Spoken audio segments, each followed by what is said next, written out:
ចាចឹងយើងអានប្រធានលំហាត់ទាំងអស់គ្នាចឹងថាស៊ីកូរបស់ភាវរស់ថនិកសត្វមួយប្រភេទមានកោសិកា4គឺកោសិកា A B C និង D ចឹងធានគេឲ្យប្រភេទកោសិកាមាន4ប្រភេទហ្នឹងមួយទៀតនោះគេថាកោសិកា A ហ្នឹងវាធ្វើបន្ទុក5ដងកោសិកា B ធ្វើបន្ទុក8ដងហើយកោសិកា C និង D ធ្វើបន្ទុក2ដងដូចគ្នាមានន័យថាកោសិកា C ក៏ធ្វើបន្ទុក2ដង D ក៏ធ្វើបន្ទុក2ដងចា៎ចឹងយើងមើលអាហ្នឹងបំរាប់ឲ្យគេប្រាប់យើងកោសិកា A B C និង D ហ្នឹងគឺវាធ្វើបន្ទុកផ្សេងគ្នាហើយមួយទៀតនោះឯដែលគេប្រាប់យើងគឺចំនួនក្រូម៉ូសូមសរុបដែលកើតចេញពីកោសិកាទាំង4សរុបបញ្ចូលគ្នាមានចំនួន15,984ក្រូម៉ូសូមសរុបចឹងតម្លៃលេខនេះគឺជាតម្លៃលេខដែលជាចំនួនក្រូម៉ូសូមសរុបរបស់កោសិកាកូនទាំង4ចា៎ចឹងសំណួរគេសួរយើងគឺគេឲ្យយើងគណនាចំនួនក្រូម៉ូសូម diploid របស់ថនិកសត្វចឹងមានន័យថាគេឲ្យយើងពី n ទៀតហើយយើងចាំរបៀបធ្វើលំហាត់លេខ16បានអត់គឺគេឲ្យផលដកក្រូម៉ូសូមចាចឹងយើងចាំរបៀបដោះស្រាយលំហាត់លេខ16បានអត់គឺវាស្រដៀងគ្នានឹងលំហាត់លេខ16ដែរទេគ្រាន់តែលំហាត់លេខ17នេះចំនួនកោសិកាកូនដែលគេឲ្យយើងគឺមានដល់ទៅ4ប៉ុន្តែលំហាត់លេខ16មានកោសិកាតែ2អញ្ចឹងវាខុសគ្នាកន្លែងហ្នឹងហើយមួយទៀតនោះគឺចំនួនក្រូម៉ូសូមសរុបរបស់កោសិកាដែលគេប្រាប់យើងចាចឹងចំនួនក្រូម៉ូសូមសរុបកោសិកាដែលគេប្រាប់យើងគេឲ្យសរុបទាំង4បញ្ចូលគ្នាតែម្ដងអញ្ចឹងមានន័យថាក្រូម៉ូសូមដែលគេឲ្យនេះគឺយើងយកក្រូម៉ូសូមរបស់កោសិកា A បូកចំនួនក្រូម៉ូសូមរបស់កោសិកា B បូកជាមួយនឹងក្រូម៉ូសូមរបស់កោសិកា C និងកោសិកា D បញ្ចូលគ្នាបានតម្លៃលេខនេះបានចា៎ហ្នឹងកន្លែងហ្នឹងក៏ខុសគ្នាមួយដែរពីលំហាត់លេខ16អញ្ចឹងយើងទៅមើលរបៀបដោះស្រាយលំហាត់លេខ17តើយើងធ្វើបែបណាតើជាដាក់សំណួរគេសិនណាគេឲ្យយើងគណនាចំនួនក្រូម៉ូសូម diploid ឬក៏ PN របស់ថនិកសត្វចឹងយើងស្រង់បំរាប់បើគេប្រាប់យើងឲ្យអស់ណាអស់ចឹងយើងដាក់មកស៊ីកូរបស់ថនិកសត្វមានកោសិកា4ប្រភេទគឺ A B C និង D តបមកកោសិកាមួយគេធ្វើមិនតផ្សេងគ្នាចឹងយើងដាក់មកទាំងអស់ហើយអីដែលខ្លះមួយទៀតនោះគឺចំនួនក្រូម៉ូសូមសរុបរបស់កោសិកាទាំង4ចា៎ចឹងយើងមើលក្នុងនេះសំណួរគេចង់បានពី n អញ្ចឹងយើងវិចាររូបមន្តពី n ឲ្យគេសិនមកហើយយើងមកទៅលើប្រធានលំហាត់តែយើងអាចរកពី n តាមណាបានហើយយើងមើលសិនមុននឹងយើងសរសេរឬមួយក៏យើងអាចសរសេរនៅក្តារព្រាងសិនក៏បានដែរមុននឹងយើងគណនាវាសរសេរលើក្តារសៀវភៅឬក៏ក្តារប្រឡងអីមួយអញ្ចឹងណាចា៎តាអញ្ចឹងគេរកអីយើងដាក់រូបមន្តនឹងមកចានេះអញ្ចឹងនៅពេលដែលយើងដាក់រូបមន្តនឹងមកអញ្ចឹងគេចង់បានពី n មែនទេចាប៉ុន្តែនៅក្នុងរូបមន្តនេះគឺយើងអត់ទាន់អាចរកពីទាញពី n បានទេដោយសារអីដោយសារបើសិនជាយើងទាញពី n ទៅគឺយើងអត់ទាន់ដឹងទេថាកោសិកាកូនសរុបនេះមែនហើយក្រូម៉ូសូមសរុបនេះគឺយើងដឹងហើយក្រូម៉ូសូមសរុបរបស់កោសិកាថនិកសត្វទាំង4ប្រភេទហ្នឹងគឺបញ្ចូលគ្នា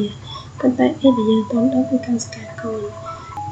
ចាអញ្ចឹងយើងអត់អាចទាញពី n បានទេអញ្ចឹងអីដែលយើងហៅវាគឺយើងទាញវាឲ្យចុះបញ្ញត្តិពី n សិនចាអញ្ ចឹងទីចុះអញ្ញាត 2n ដូចលំហាត់លេខ16ដែរចឹងមានន័យថាកោសិកាទាំង4ហ្នឹងកោសិកា A B C និង D ហ្នឹងគឺយើងហៅវាជាចំនួនក្រូម៉ូសូមដើម្បីយកមកចំនួននៅក្នុងបម្រាស់យើងរបស់ក្រូម៉ូសូមសារទាំង4បញ្ចូលគ្នានេះពេលដែលយើងទាញចុះបញ្ញត្តិហើយយើងទាញក្រូម៉ូសូមសាររបស់កោសិកាកូនមួយហើយគឺយើងអាចយកមកចំនួនក្នុងបម្រាស់នឹងយើងបានហើយចា៎តោះចឹងនៅពេលដែលយើងវិចារគេបែបនេះហើយយើងដាក់ចំនួនក្រូម៉ូសូមសរុបរបស់កោសិកាកូនមួយមកចាកោសិកាកូនរបស់យើងគឺមាន4ប្រភេទចឹងយើងដាក់ទាំង4ប្រភេទដូចគ្នាចាចឹងមានក្រូម៉ូសូមសរុបរបស់កោសិកា A B C និង D ចានៅពេលដែលយើងវិចារបែបនេះហើយគឺយើងទៅរកអីគេមួយទៀតចានេះគឺទៅរកកោសិកាកូនសរុបរបស់កោសិកាកូនមួយអញ្ចឹងខទាំងកោសិកា A B និង C អញ្ចឹងរូបមន្តនេះគឺយើងវិចារទុកប៉ុណ្្នឹងសិនគឺយើងទៅរកកោសិកាកូនរបស់វាអញ្ចឹងយើងវិចារមកនៅពេលដែលយើងវិចាររូបមន្តកោសិកាកូនសរុបហើយកោសិកាមួយគឺវាធ្វើបន្ទុកផ្សេងគ្នាទៀតអញ្ចឹងយើងដាក់រោម្ដងមួយកោសិកាអញ្ចឹងយើងប្រាប់គេសិនថាដល់កោសិកា A ធ្វើបន្ទុក5ដងអញ្ចឹងមានន័យថាកោសិកាកូនសរុបរបស់ A គឺស្មើ2សកុន n ហើយ n យើងដឹងហើយគឺស្មើ5អញ្ចឹងយើងចំនួនចូលអញ្ចឹងយើងតម្លាក់ស្វ័យគុណមក2សកុន5នោះស្មើមែនចាគឺស្មើ32អញ្ចឹងកោសិកា B ក៏ដូចគ្នាអញ្ចឹងកោសិកា B ធ្វើបន្ទុកមែន8ដងអញ្ចឹងយើងបាន2សកុន8អញ្ចឹង2សកុន8ស្មើមែនគឺ256អញ្ចឹងយើងហៅគ្រប់ទាំង4កោសិកាហ្នឹងចាកោសិកា C ធ្វើបន្ទុក2ដងអញ្ចឹងកោសិកាកូនសរុបរបស់វាគឺស្មើ4កោសិកា D ក៏ដូចគ្នាដែរដោយសារវាធ្វើបន្ទុក2ដងដូចកោសិកា C ដែរអញ្ចឹងកោសិកាកូនរបស់វាគឺស្មើ4ដូចគ្នាចាកន្លែងនេះចាអញ្ចឹងកន្លែងនេះមានន័យថានៅពេលដែលយើងរកកោសិកាកូនមួយរបស់វាឃើញហើយគឺយើងយកវាទៅចំនួននៅក្នុងរូបមន្តក្រូម៉ូសូមរបស់កោសិកាមួយទាំងក្រូម៉ូសូមរបស់ A B C និង D គឺយើងយកចំនួនក្នុងកោសិកាកូនសរុបវាមួយនេះហើយទុកវាឲ្យជាប់បញ្ញត្តិ 2n ដោយសារអីយើងត្រូវរក 2n នឹងឯងចាតោះចឹងយើងបានអីនេះយើងដាក់រូបមន្តដើមវាសិនមកបន្ទាប់មកយើងចំនួនតម្លៃលេខកោសិកាកូនសរុបចូលចានេះចឹងនៅពេលដែលយើងចំនួនតម្លៃលេខចឹងកន្លែង 2n នេះគឺយើងត្រូវតែដាក់វាចុះឲ្យគេណាវាជាអញ្ញត្តិទេមិនមែនជាលេខទេយើងមិនអាចយក32គុណនឹង2បានទេអត់ទេណាដោយសារ 2n នេះគឺជាអញ្ញត្តិចាទាំង4កោសិកាគឺយើងធ្វើចំនួនក្រូម៉ូសូមសរុបរបស់វាទាំង4ហ្នឹងចាវិចារឲ្យរកមួយគ្រប់ទាំងអស់ចឹងមកនៅពេលដែលយើងរកឃើញហើយយើងចាំក្រូម៉ូសូមសរុបនៅក្នុងកោសិកា A គឺស្មើប៉ុណ្នេះហើយចុះបញ្ញត្តិ n 2n ហើយកោក្រូម៉ូសូមនៅក្នុងកោសិកា B ស្មើប៉ុណ្នេះហើយចុះបញ្ញត្តិ 2n ដូចគ្នាទាំងកោសិកា C និងកោសិកា D ចាអញ្ចឹងនៅពេលដែលវាចុះបញ្ញត្តិហើយយើងទៅមើលលើបម្រាប់ដែលគេឲ្យយើង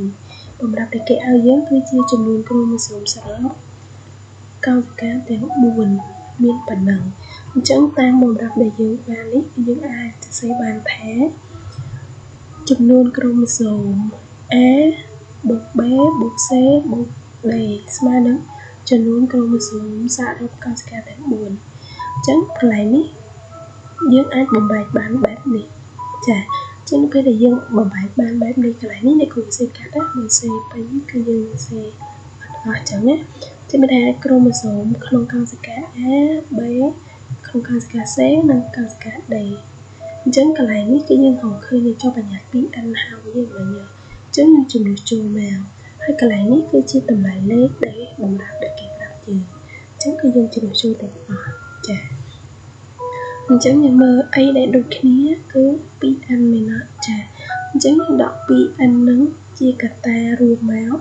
ហើយលេខនឹងបូកបញ្ចូលគ្នានេះចឹងយើងទាញ 2n ជាកត្តារួមហើយបូកលេខនឹងលេខមកពេលដែលយើងបូកលេខហើយយើងអាចទាញរក 2n បានចឹងនេះផលគុណមែនអត់ផលគុណនៅជាមួយ 2n ចឹងនៅពេលដែលយើងបោះទៅវាទៅជាផលចែកវិញអញ្ចឹងយើងអាចរក 2n ឃើញទេអញ្ចឹង 2n ស្មើនឹង54ក្រូម៉ូសូមចាពេលដែលយើងឃើញហើយដាក់ដូចនេះមកអញ្ចឹងកន្លែងសំណួរនេះគឺគេគ្រាន់តែសួរ 2n វាស្មើប៉ុន្មានទេគេអត់សួរវាជាប្រភេទសត្វអីទេអញ្ចឹងយើងឃើញ 2n ហើយយើងដាក់ដូចនេះមកចាំទៅអញ្ចឹងនៅក្នុងលំហាត់លេខ17របស់យើងគឺមានប៉ុណ្ណឹងអរគុណ